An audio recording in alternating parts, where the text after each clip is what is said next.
Hey, Trill. How you doing, buddy? We are busier than ever right now. Yeah, I bet you are. Because what else are people doing? They're wanting to train at home, and if they can't hit a golf ball, they love super speed.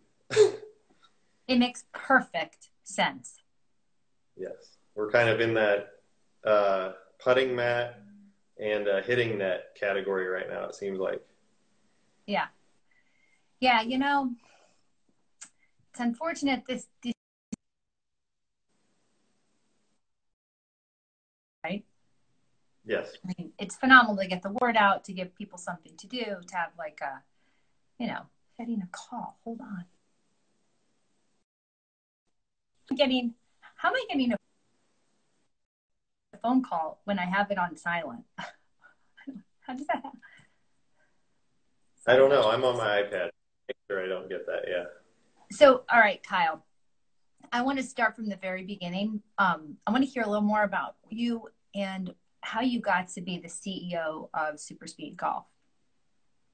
Sure. So I was a competitive junior golfer, and then I played collegiate golf.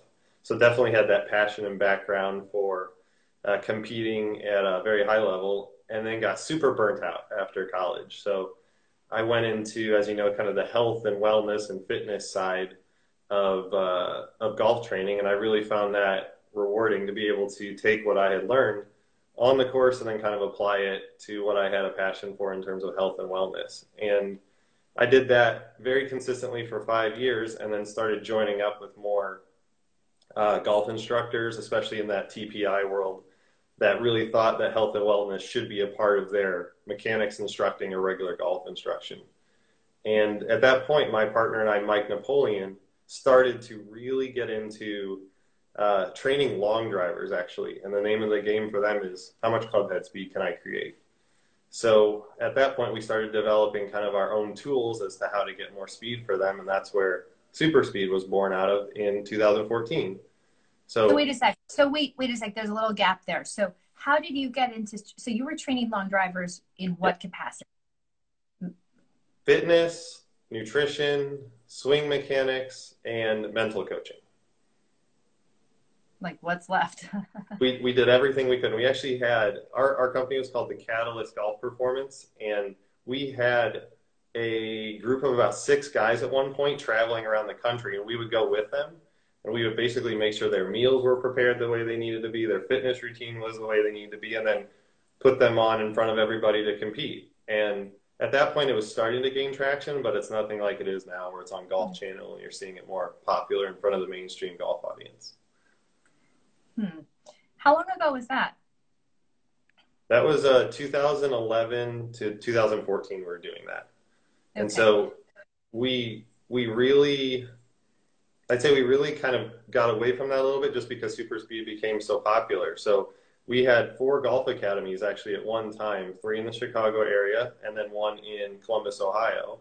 And they were running very effectively, but super speed started to become much more popular for us, and we devoted more and more time for that. And eventually we sold those academies. So now we just full time do super speed, and that's been since 2016. Those were golf academies. Yes, kind of your Right. standard one, but we had like a gym on one side, and we had your indoor hitting bays or outdoor hitting bays with TrackMan and everything else that obviously you have with your teaching setup, and it was a really great cohesive atmosphere for us to train players. Hmm.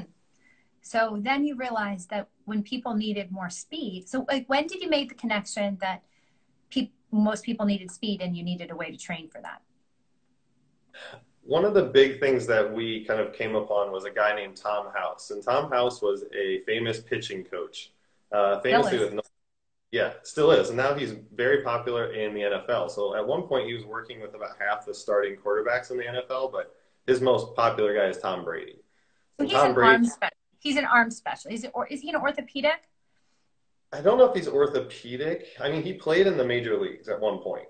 So he was well known in, I think, the 70s at one point for your major league fans. I'm not sure his background fully, though, if he's an arm specialist in terms of like medical degree.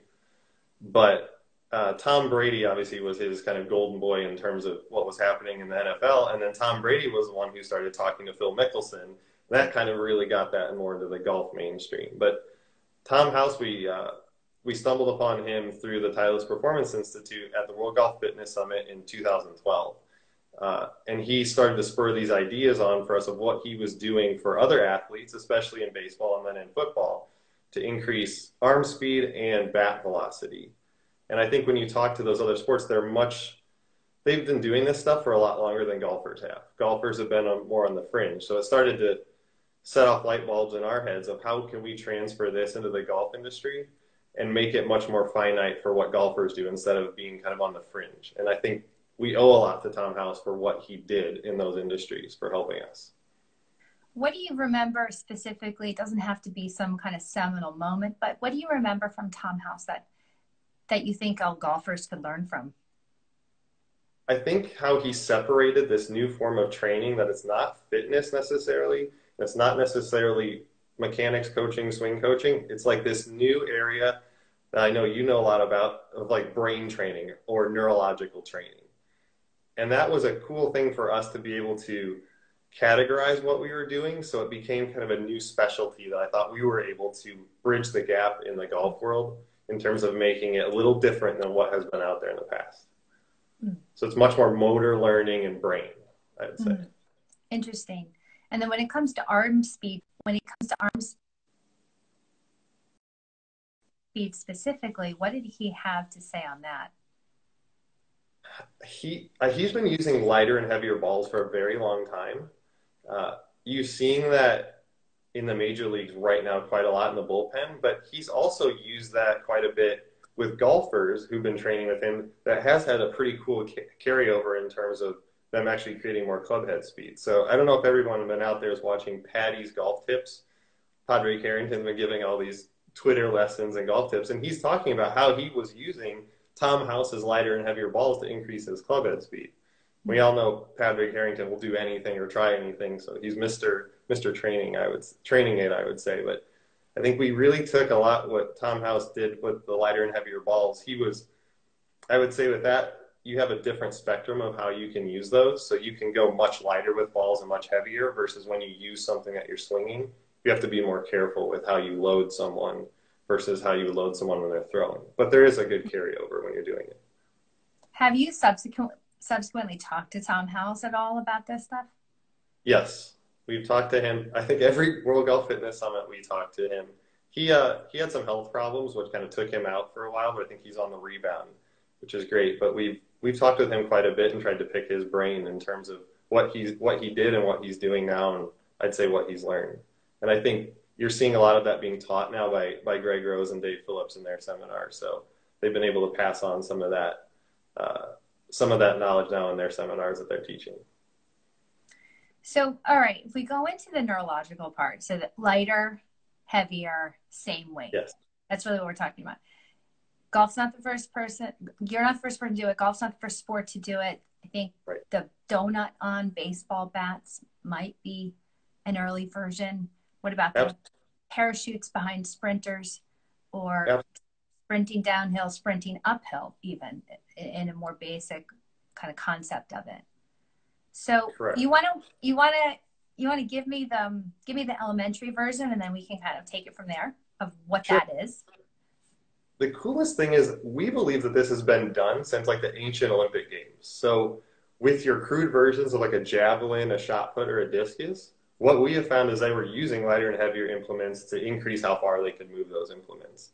And then it was very popular in Eastern Europe at one point in the 50s with your track and field athletes, in the 60s with those same sports, the discus, javelin, and shot put, and then also with sprinting. So they seem to have an edge at that point versus the other countries that were competing in worldwide competitions or the Olympic Games. Sprinting especially, I think people have seen that. So running downhill can increase stride length and also increase how fast you can move at that point. Baseball, as you mentioned, has been using the donuts for a very long time. I think they're getting a little bit away from that now, though. There's been some cool, I don't know how many people have gone through it, but the studies that I've seen are showing that that's actually slowing people down more than helping them because it's gotten too heavy. So if you look at the on-deck circles now, you're actually seeing guys not take like full swings with them as much. They're kind of just waving them around and moving them to get loose, but you're not seeing as much of like a full-out swing.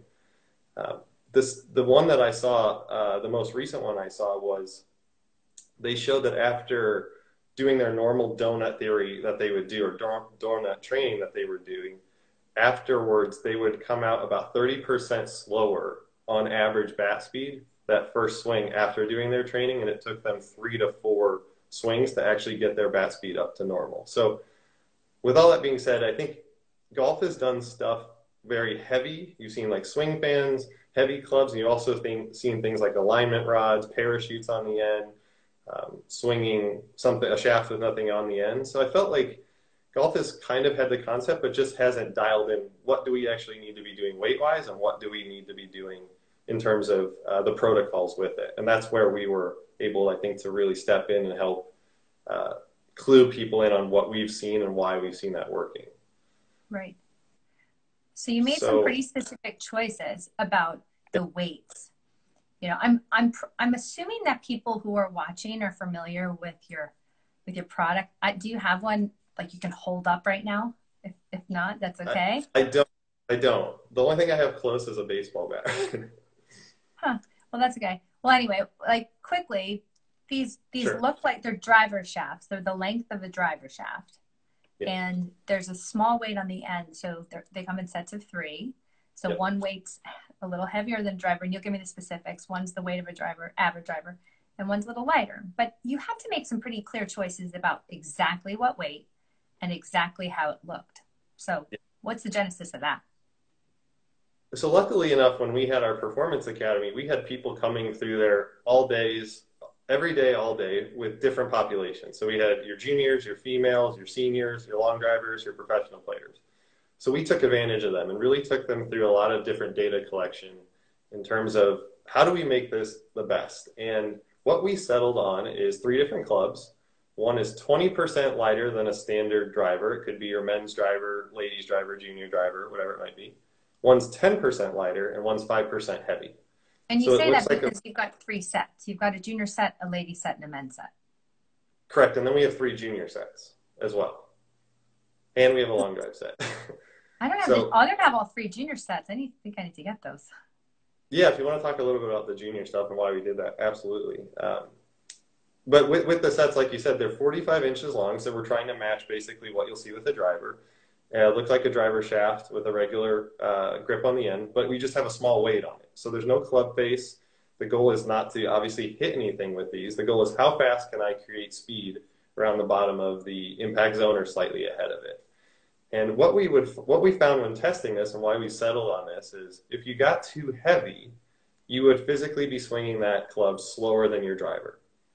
So the concept that I spoke about in baseball and track and field, they called it overload underload training. And what we did is we changed the name to overspeed training. So overload underload basically means I'm going to use something heavier, I'm going to use something lighter to try to increase the speed of that motion I'm doing. What we wanted to do is make sure that every swing you're going to make is going to be faster than the fastest club in your bag, which would be driver. So therefore, our heaviest club is 5% heavy, but you can actually swing that about 10% faster than your driver, even though it's heavier. And that's actually what I would consider the secret sauce into making it permanent in your brain, because you're able to swing something faster that's heavier. And that's what we see cements it as a neurological change. And then if you get too light, what happens is you start to negatively change mechanics. And our goal was obviously increase club head speed, but we didn't want to increase club head speed and then have them sacrifice mechanics for that club head speed. Mm. So if you're just swinging an alignment rod or shaft with nothing on the end, you'll absolutely create more club head speed. But typically that'll be a lot more through the arm and hand segments, and you won't see nearly what you would do normally with the lower body or the torso. So when you kind of go back and hit balls, you'll find that very strange to integrate back in. So the lightest we could get that we saw without negatively changing mechanics, and we used some of the 3D systems that are out there, was about 20% light. And there's a little variance there that you can have based on the player's driver. But that was the sweet spot in terms of how light can we get without negatively affecting mechanics. So that's how we settled on those 3 different weights there. That's great. And how do you decide to use a weight instead of a driver head? Yes. So our goal is to make that move as fast as you can around impact. And especially for players that have more experience or better players, anytime you put something on the end of a shaft that has a face on it, they're going to do everything they can subconsciously to square that face and create optimal launch conditions and strike conditions. That's just how it works. So if we give somebody a 20% lighter driver, they're going to swing it slower than a 20% lighter shaft with a weight on the end because the brain is going to tell them I need to make solid contact and square that face. So by taking away those variables, then we were able to solely focus on club head speed and still get a great transfer when they went back and actually hit a ball. Mm.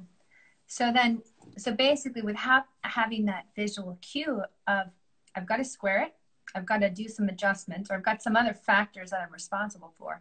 You just freed people up to work on the speed part, the part that you're really trying to do.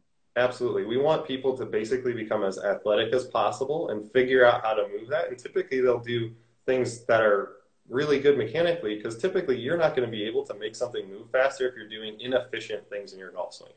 You start to do funky mechanical things or cast the club, come over the top, you'll notice when you get feedback, you're actually going to slow down. So it's very hard for someone to actually swing that way and create more club head speed. So it's a kind of a discovery learning process for them, which is kind of cool for them to figure that out on their own. Very neat. I'm sure you have some good testimonials on that too, but have you witnessed that at all? You saw someone who just, you don't have to tell them what to do, they just did it?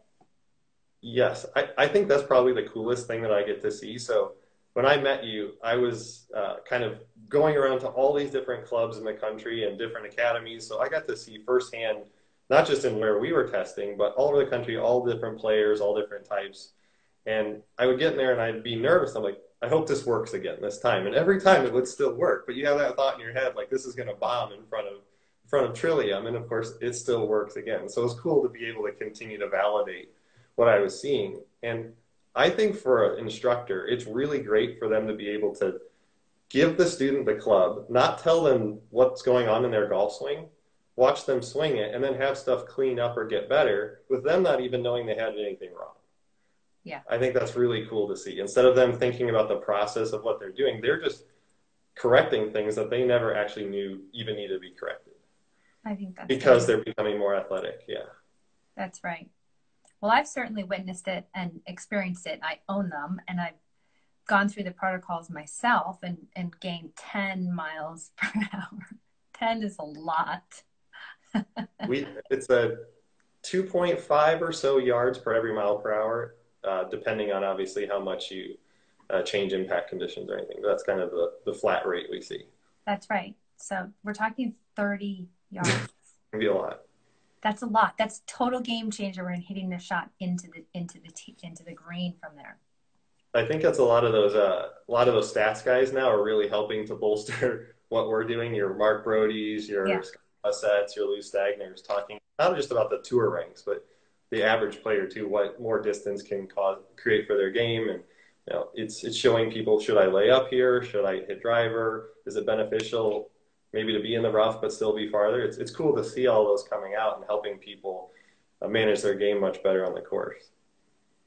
I agree with that, and I think the dialogue really hasn't been about speeding up for a long time. It's not that great coaches haven't suggested speeding up. I'm sure they have back in the 30s and 40s and 50s and 60s. I mean, I'm sure everybody at some point, but there hasn't been a real big commercial understanding that you need speed. Yeah, it's definitely the game now where it is versus what it was. It's much more on the forefront. So it's great to be a part of that for what we're doing and pushing that in the industry a little bit more education-wise. Education-wise, and then giving a solution, a really clear solution. Like, yes. You need some speed. Well, here's a protocol for you. So, okay, speaking of protocols, walk me through the plan. I see someone just said he's been using them. Hold on, let's see. Starting protocol 4, when I injured my back, I've been given permission to begin swinging a golf club again after 2 months. What protocol should I begin with after I start up again? We should get to that after we go through kind of what the basic protocol is. Sure. So as this gentleman mentioned, we have 5 different levels of protocols. So he's on level 4, but our goal is to try to make them as simple as possible. And these are supposed to be kind of short and quick bursts. This is not a long level of training. So most training is going to take you between 6 to 10 minutes to do. So that's the goal there. And what we're looking for is maximum effort throughout that, and then you're done. The first level is just standing swings, and then we also have some stepping into it swings. So you're making swings with the light club, then the medium club, and the heavy club. So you're always working light to heavy. And you're also working on the non-dominant side as well. So for the right-handed players, we'll be making regular golf swings, but left-handed through each club as well. And with the goal of each training protocol that you're doing, you're looking to be able to move those clubs faster each session if possible, and then get that carryover to the driver or the rest of your bag after you're done with that. But it's very simple to do, and it's a 3 times a week type of protocol with a day off in between for rest. 3 times a week is not very many times. So what happens if you do it 6 times a week?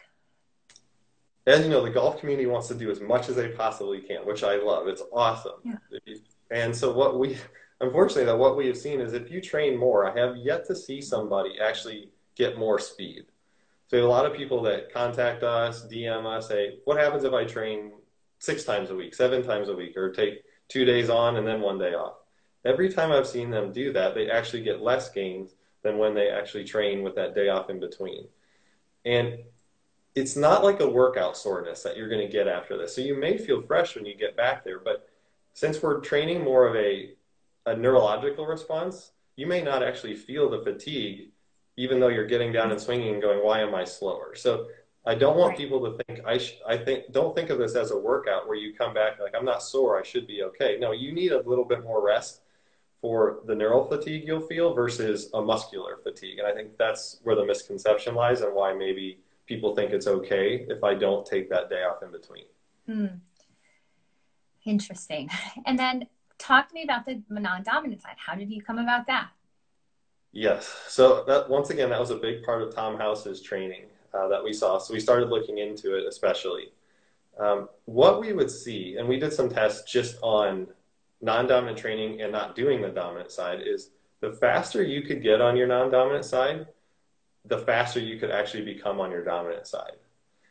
And the biggest reason we feel like we saw that when we were looking through the 3D systems is that we would see the player's ability to decelerate or post or stabilize much greater when they were doing the non-dominant swings.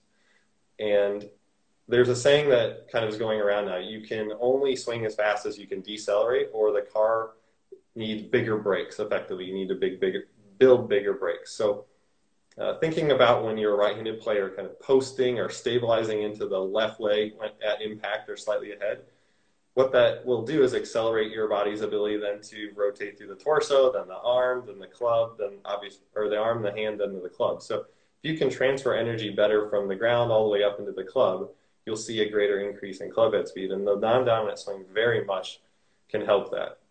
You'll also see the chances of injury doing it much less if you're able to increase the speed and increase your coordination on that non-dominant side. So for someone who hasn't really thought about this much, I mean, I've thought about it with you quite a bit, and when I'm doing it, I'm thinking about it, but I don't think most people think too much about deceleration. Not at all. So will you unpack that a little further? Yes. I think people see it in the gym. One thing, like if you're doing a squat movement, the down movement is your deceleration. So we're always doing it. But the ability to stabilize our body provides a platform for us to then gain strength, power, and speed, or accelerate. So if you're kind of too unstable, loosey-goosey or whatever, your brain kind of puts a governor on you that says, if I can't stabilize this, I know if I'm going to increase speed, I'm probably going to hurt myself, or I'm not going to be able to do it effectively. So we have this natural kind of limit on what we can do. But if we can increase our body's ability to stabilize, especially through what I said, the lead side, it allows your body then to feel safe to now accelerate further, knowing it actually can stop. It's like a car. You can go as fast as you can, but if you don't have good brakes, obviously you're going to run into something and hurt yourself. So it gives you kind of that governor mechanism automatically. And there are ways to train it, obviously, where you can increase the ceiling as to how fast your brain will allow you to swing in that particular motor pattern. But do you think that, I'm not poking holes in it, but I'm just asking, do you think that it's not like my left side is way stronger than my right? Right. I mean, maybe it's a little unbalanced, but it's not crazy different. Right. So is it more about learning it than? Yes, I think the coordination is huge in it as well. So I wouldn't think about it in terms of strength. It's just, as you know, like when you look at a graph, a K-best graph or a sequencing graph, you see the peaks and plateaus. What you'll see with the non-dominant swings, when you go back, you just see a steeper peak and a steeper fall when you do that. So you'll effectively maybe stabilize your strength isn't the right word. It's just more kind of how your brain interprets how you can now use those segments to be able to put the brakes on so the next segments can accelerate more effectively in your body, I would say. So I agree. I don't think necessarily your left side stronger than your right. It might just be less coordinated. Yeah. And technically it might have different pathways as it's used. So you'll see a lot of people who do non-dominant training look completely uncoordinated, goofy, fall over, incredibly slow. But that can get better very quickly because your brain is able to learn that movement fairly quickly for somebody who's never even done it before. Right. That's true. Yes. A lot easier to learn it. If you already know it on one side, it's a lot easier to learn it on the non-dominant side than it is if you don't know it at all. Absolutely. That's interesting. That's all interesting. So I guess, when you're swinging in your non-dominant side too, it's a really good kind of humbler to feel what it's like when you're a beginner golfer. Absolutely. You feel like if you're a low handicap, you're a 30 handicap starting out for a lot of people, except maybe if you've had a background in baseball or hockey. I'll find those players often can do those very well.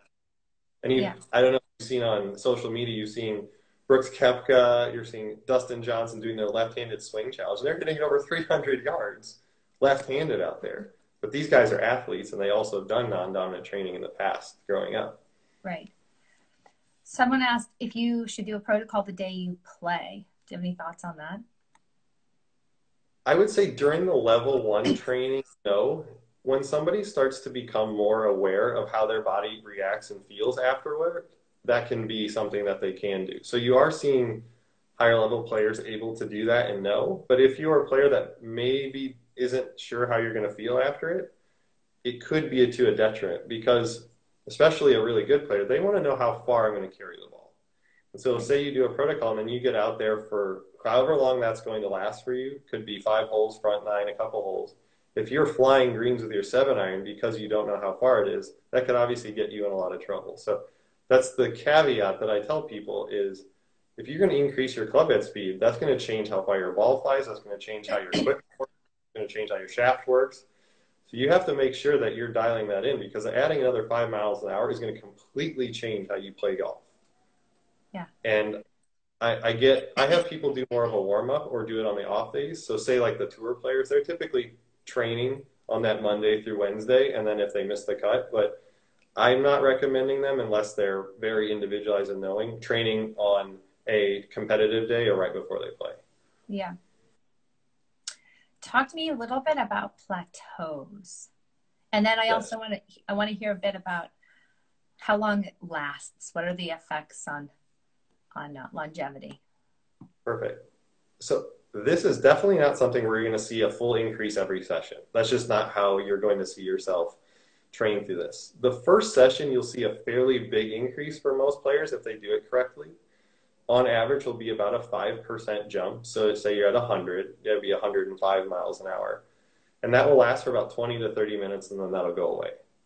So it'll create like a stimulus, and then it'll just vanish after a while. But the first protocol is about 6 weeks long, and what you'll typically see is some sessions it'll increase and some it won't. But after about 6 weeks, you'll start to see if you're testing through whatever you might be able to test, you'll start to see yourself starting at that speed that you hit after that first session. So maybe you're starting at 105.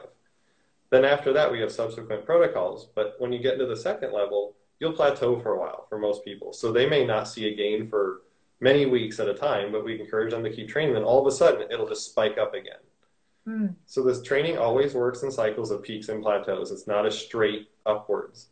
And theoretically, we've seen people continue to increase, even though it might be more incremental as they go. It just won't be like those big peaks you'll see on the first and second level. So the first and second level training, you'll see the biggest jumps, especially for those who've never done any speed training before. And levels 3 through 5, you'll see a little bit smaller gains. Yeah. And then permanency, right?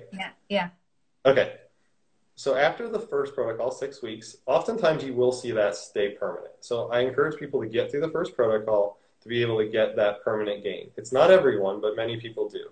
If you quit before then, most oftentimes you're not going to maintain that. If you get through the second protocol, that's where I see the sweet spot of if I quit for a while or if I reduce my training even to like 1 every 2 weeks or something like that, you'll maintain it pretty effectively unless you have some type of injury or something happening aging process-wise. And our kind of theory on that is your brain, it sets in your brain as a new speed that you run that motor pattern at. We've kind of been approached by people wanting to do more studies exactly, you know, what's happening with the brain with fMRI stuff. So we haven't quite gotten to that, but that's what I've seen for 7 years now. So I have the same pattern for all players, except juniors will see a little bit different. So I'm fairly confident at this point with the thousands and thousands of people I see that the plateaus and peaks are fairly similar and the gains are fairly similar. So remind me and everybody else, so protocol 1 is feet in place. Correct. Protocol 2 is adding, so feet in place plus adding the step. We had the step in the first one. We had kneeling swings in the second one. So kneeling is so it's feet correct. Normal, then the step, and then kneeling. Correct. And we have a modified version for those who may not feel comfortable with kneeling, just a narrow stance swing, so where their feet are fairly close together. Right. Good. This is good stuff. I'm a lapsed speeder. I went through protocol 1 and I was so happy with it. I just sort of basked in that sort of glory. But I think I need to start up again. Like that gentleman said, if you get through a certain protocol, if you stop in the middle of one, go ahead and just restart at that level you stopped at. So if he's at level 4 and then went off, go ahead and just restart at the beginning of level 4 and just redo those weeks instead of actually just resuming it. Typically that will work best. So if you got through level 1, you could go back to level 1 or you could just start at level 2. Again, just don't stop in the middle of a protocol and then start right back up in the middle of it. Then you kind of lose a little bit of that gain. I see. Overlap it a bit from the beginning. Correct, yeah. So you're traveling around, you're talking to mostly golf coaches or mostly players? I do all sorts of stuff. So obviously not right now, but I'm on tour quite a bit. I have a full-time rep out there now just because I can't be on tour every week. But I spend some time on LPGA, Korn Ferry, and PGA Tour. So I'll work with the trainers, the coaches, and the reps to obviously make sure that everything is working well for that player. And then we do a lot of stuff with PGA sections. We've done tons with yours. And then just a general consumer. I mean, that's our biggest one. The golf lover who wants to train for more speed and just follow the protocols. We do so much education for them as possible to maintain kind of that community and make sure they're following the protocols and not falling off the wagon. Yeah, no kidding. What's the biggest misconception you think you've come across in the last 10 years? I think we're starting to see, we're starting to go back to how people used to swing a little bit. So maybe not restricting the lower body so much, allowing more moving parts to happen. So maybe how we got very, very technical for a while. It seems like instructors are starting to move in more of an athleticism. And then I think we're learning a lot more, especially in your field, of how people learn and how people retain information. And that's been very valuable for us in terms of if you're going to do training, what's that effect in terms of how you maintain that training?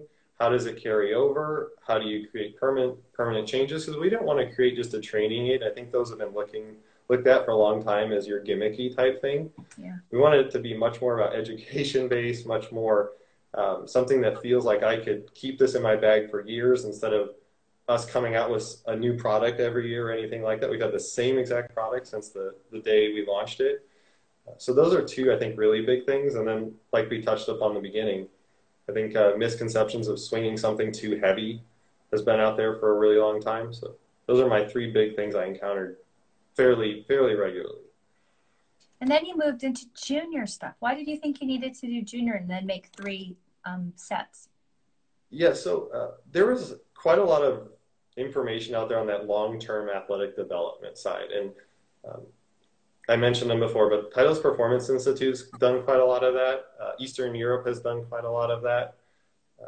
Canada has done quite a lot of that research, and I think it's been in other sports, but it's been applied now for a while with the golfers, and you're starting to see the people that did that early on now, your collegiate players, your PGA Tour players. So we have a long-term, kind of enough data long-term to see what happened to those players after a while.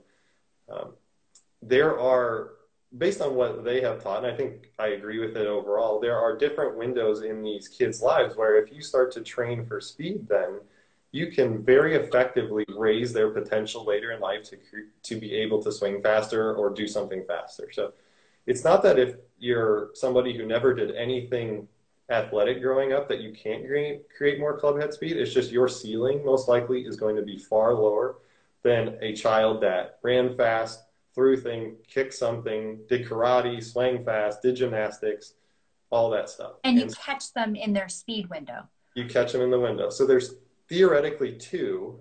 One before and after puberty. Yes, correct. And obviously they're growing super fast, which is a great time to get them. And it's not to say you can't train all throughout childhood, but it's around like 5 to 8, somewhere in there for boys and girls, the first one, and there's one like 10 to 12. Again, it varies kind of a little bit between boys and girls, but if you train during then, you can definitely make that athlete super fast when they get, if they want to obviously continue, when they get into high school, college, or if they choose a professional career. So we have 3 ages of juniors, and our training with the juniors is not just swings. So we have sprints in there, we have squat jumps, we have long jumps, because kids' attention spans at that age couldn't just do the swings. And plus, we don't want them to just specialize in swinging. We want them to be fast no matter what they end up doing later in life athletically, if it's golf or another sport. Yeah. I love it that you're bringing that in. I love it that you're recognizing your audience. I mean, especially right now, parents are wanting to train with their kids because they're all at home. So we've had an even greater surge of these kids getting out and doing their stuff at home with mom or dad, which is really good to see them kind of competing or doing stuff with their siblings as well. Yeah. Are you selling this junior ones based on height of the kid? We try to base it actually more around their driver length. So our first one is actually 30 inches long. Second one is 38 inches long. And the final or oldest one is 41 inches long. So it's kind of like a 5 to 7 year old, 8 to 10 year old, and an 11 to 14 year old in there. So we try to match it as close as we can to their driver within reason for the kids. How long have the kids been having access to this, and have you seen success with this so far? Yes, it was 2 years later that we started introducing the junior stuff on the encouragement of some of these researchers in the LTAD field, long-term athletic development field. I've got a set, but not littler than the existing, that first set. Yeah, so I would say the 8 to 10 year old and 11 to 14 year old are much more receptive. We don't see as many, and we try. It's a great time, but it's just harder for kids 5 to 7 or for parents to recognize that they should be doing something like this then. So our most success is in a little bit of the older juniors. But if we can hit both windows, which we continually push, it's even better. If they just hit the second window, it's better than nothing. And if they hit nothing, obviously, it's harder for them. It's just, you got what you got. Exactly.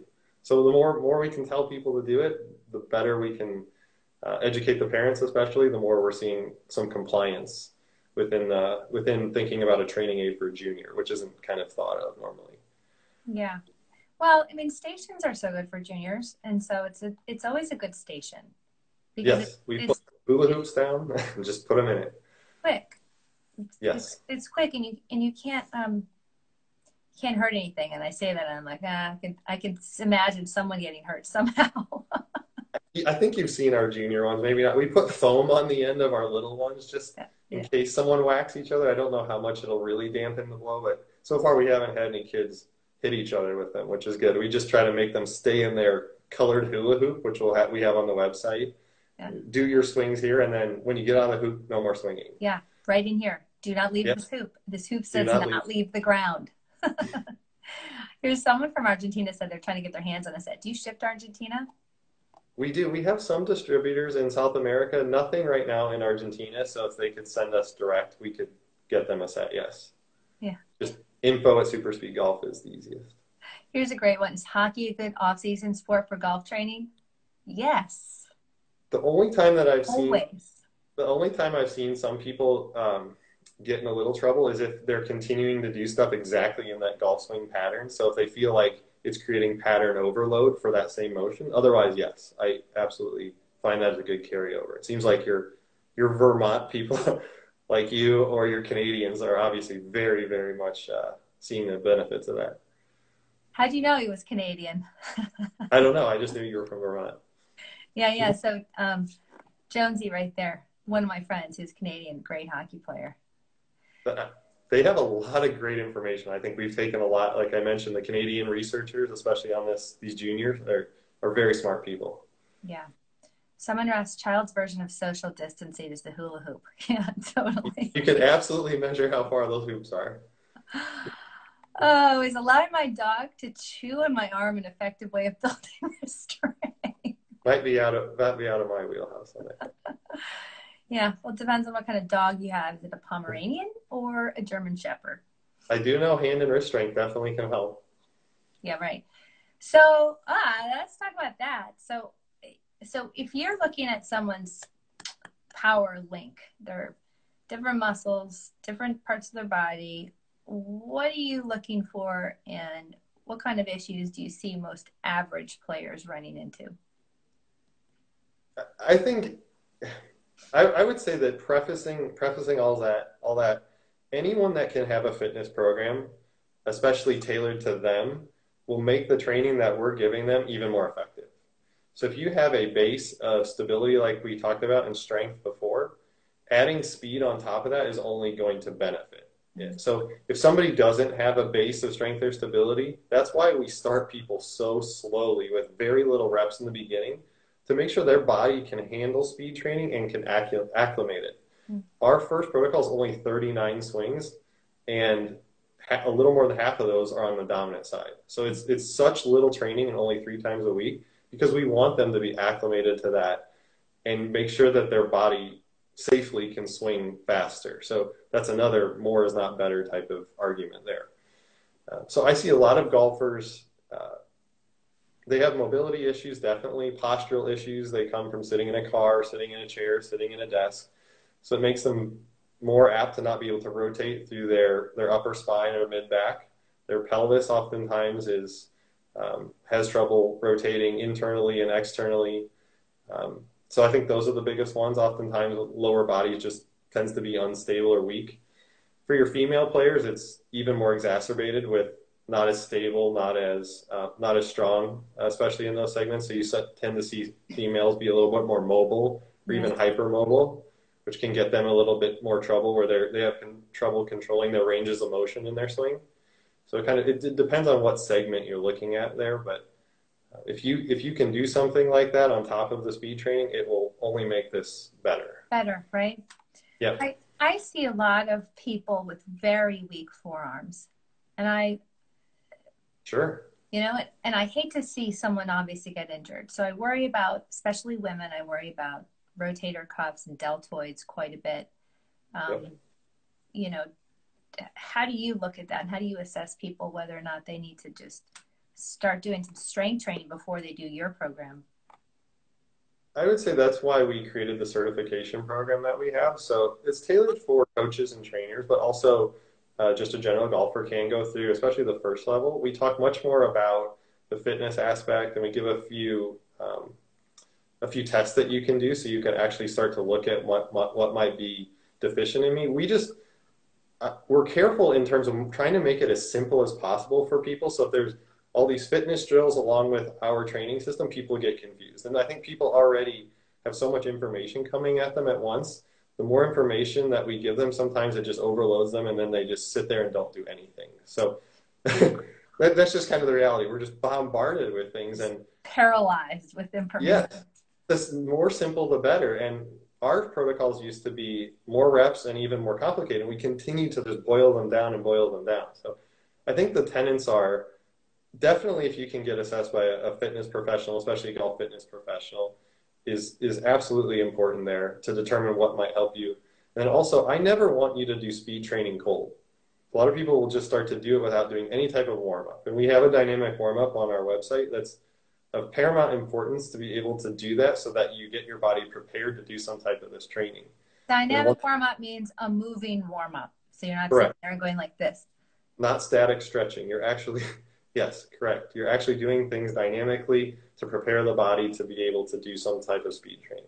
And Right. so static stretching typically will not work. That'll kind of sedate the nervous system, so I don't recommend that right before. That could be very beneficial in other regards, but just not right before an athletic movement.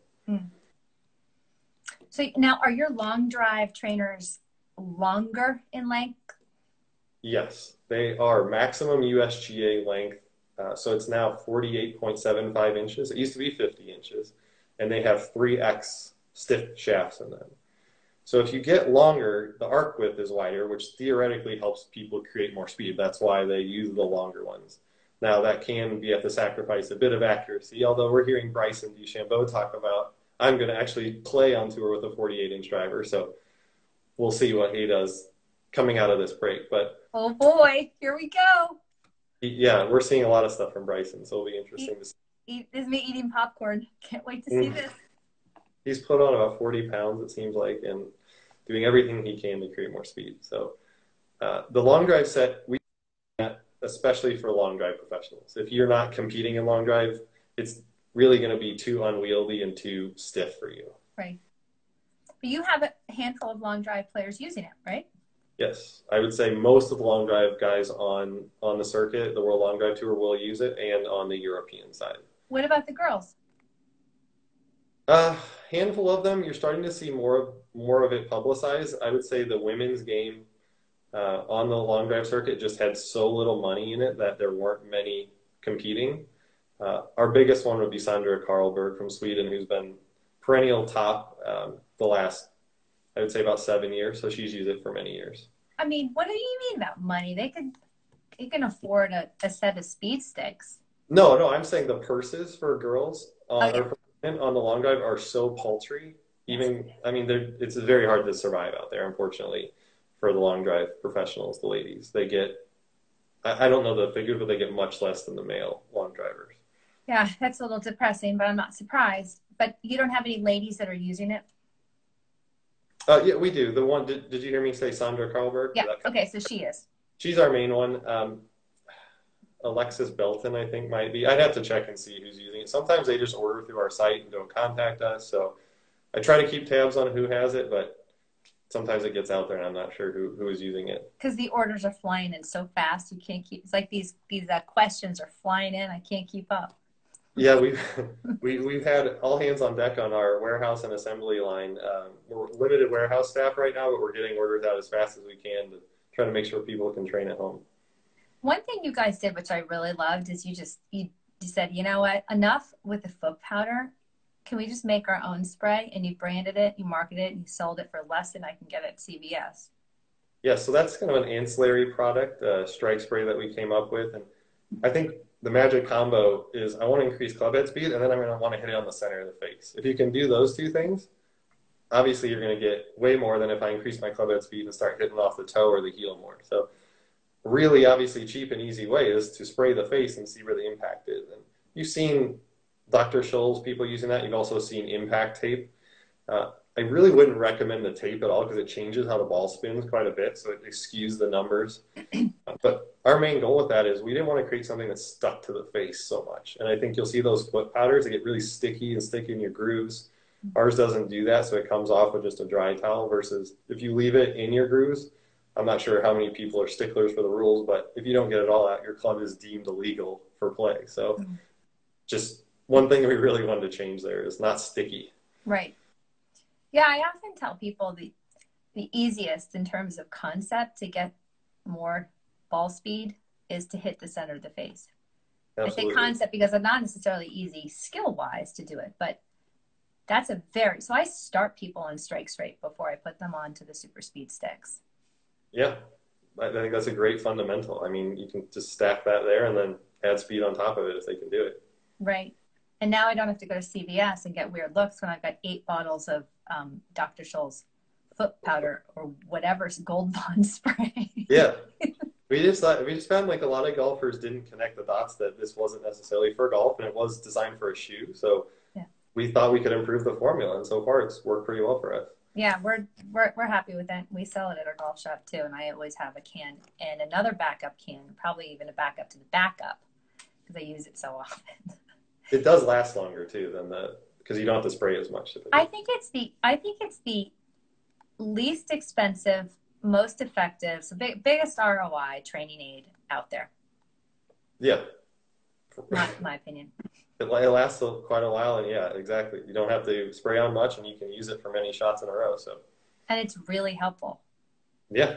Like, you don't need directions. My sort of barometer for training aids is if I need to keep the manual for it, then I'm probably not going to use it that much. Once again, that goes back to our challenge with Superspeed, is continuing making it more and more simple for people and making them aware that this is the only thing I need to do, and I need to just do this simple protocol and then continue. So that's the goal. So, all right, are you moving into baseball? Tell me about your baseball. Yeah, we've had some really exciting stuff happening with that. That was our second sport launch, and we actually have tennis now, which we kind of launched late last year. Tennis? Yeah, tennis. So you didn't tell me that.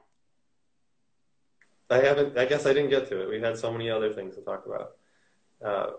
But baseball has been around for a couple of years now. We're getting quite a lot of traction in the major leagues, which is awesome. The collegiate ranks, which is really cool. It's a different type of training philosophy, I would say, in baseball, but we're actually seeing bigger gains in baseball than we are golf, which kind of surprised us so far. And we're becoming more and more involved with the on-base certification that TPI launched as well. So it's been really fun to not do golf every day, to be able to kind of interact with another audience as well and learn how they learn and learn what, the principles are in that, and then also bring that back into golf. And obviously, we wanted to keep expanding, so we have tennis out now, and that's just starting to roll for us as well. So back to baseball, is that looking like a light bat, a medium bat, heavy bat, and then Correct. Junior bats? Correct. Exactly right. So you have 3 different bats, and we have softball, two sets for softball and 4 sets for baseball. Yeah. This is killer. This is killer, Kyle. Love it. Now, big question here. How's your golf game right now? I haven't played since last year. I did get some new irons, which I'm excited to try out as well. I'm in Illinois right now. I'm kind of all over the place, but the courses are opening up tomorrow. So hopefully next week, at least, I'll be able to get out. And the weather here is pretty nice now. So, are you working on your speed? I didn't work on it this winter. I was traveling far too much. But I have my set now, and I have my new Counterweight trainer as well to start working on. That's awesome. Kyle, I don't want to get cut off, but this was so much fun. Yeah, I appreciate being able to share this with all your followers. You just have such a great contribution to our sport and our game, and I really like you, and I like your whole approach, and I like your integrity, and I like your curiosity, and I like that you've done things, I'll say, the right way. I mean, that's my bias. The right way would mean, let's ask some questions. Let's just see what's out there. Let's test it. Let's look at some numbers. Let's really put some empirical evidence behind something before we push it to market and tell people that this is really going to get them better. Yeah, that definitely was the big goal. I just didn't want to come out with something that I couldn't stand behind as to the reasons why, and then what it would do for somebody and why they would invest in me, and they would invest in the product. So right. I enjoy being able to interact with everyone on different levels. And I'm the one that does all the social media, so I love being able to do all the Instagram stuff and interact with them, Twitter, Facebook. It's really cool how we can connect with the community It's very cool. Speaking of that, one last question. Should we add the Counterweight Club to our set? And if so, at what point? Thanks. Yes. So that's our newest release. It came out at the PGA show this year. And we haven't released anything since 2014. So it was kind of like, oh boy, here we go. We've got something else to potentially add to people and making sure that we're communicating it right. It's just a single club, and it has actually 100 grams counterweighted at the end, but it actually weighs the standard weight of a driver overall. And where we're looking to add that, if you're levels 1 through 3, is just replace 1 day a week of your training that you're doing with your normal set with 1 day a week of the counterweight training. Now, you can also do the counterweight training on its own as well. And it's targeting primarily hand and arm speed in the golf swing, so it's not necessarily that neurological speed training like we talked about before. You're getting more by changing the MOI of the club and the way the club works. By using the counterweight, you're forcing the way your hand and arm works to be a little bit different. And if you're more progressed than levels 4 through 5, you can actually combine them in the same type of training instead of just replacing it. So all that's on our website if you want to take a look at how we recommend adding that in your periodization. Thanks for entering that, Kyle. And thanks for being here. It was awesome. So good to see you, and we'll connect soon. Yes, I hope to get out to Woodmont and see you again. I would love it. Oh, I have a story for you later. I'll tell you later. Okay. Bye. Bye, everybody. Thank you.